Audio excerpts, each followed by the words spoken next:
Pilot হয়ে আকাশ ছোঁয়ার স্বপ্ন নিয়ে রাজধানীতে আসা এক স্বপ্নবাজ তরুণ ছিলেন তৌকির ইসলাম সাগর। গত 21 জুলাই ছিল তার স্বপ্ন পূরণের দিন।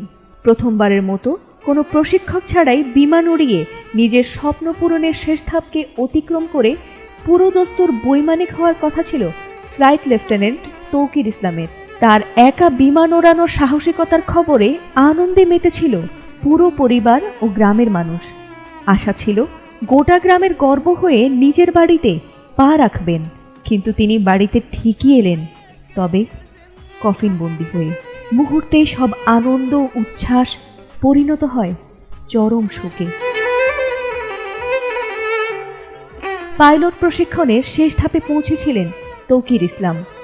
এ ধাপে কোনো প্রশিক্ষক ছাড়াই সম্পূর্ণ নিজ দায়িত্বে বিমান ওড়াতে হয়। অর্থাৎ সোমবার সোলো ফ্লাইটটা ছিল ফ্লাইট লেফটেন্যান্ট তৌকির ইসলাম সাগরের। সেই মতোই সোমবার দুপুরে একক ফ্লাইটে আকাশে ওড়েন তিনি। কিন্তু হঠাৎ বিমানটিতে কারিগরি ত্রুটি আছে এমনটিই বুঝতে পারেন তিনি। তাই আর দেরি না করে সাথে সাথেই কন্ট্রোল রুমে যোগাযোগ করেন তিনি। নিজের জীবনের অন্তিম মুহূর্তে কন্ট্রোল রুমের সাথে কি শেষ কথা ছিল তার? বিমানে ত্রুটি পেয়ে সাথে সাথে কন্ট্রোল রুমে রিপোর্ট করে তিনি জানান, বিমানটি ভাসছে না, মনে হচ্ছে নিচের দিকে নামছে। তৎক্ষণাৎ কন্ট্রোল নিয়ে ইজেক্ট করার নির্দেশ দেয়া হয়, অথচ তার হাতে রয়েছে মাত্র 12 মিনিট।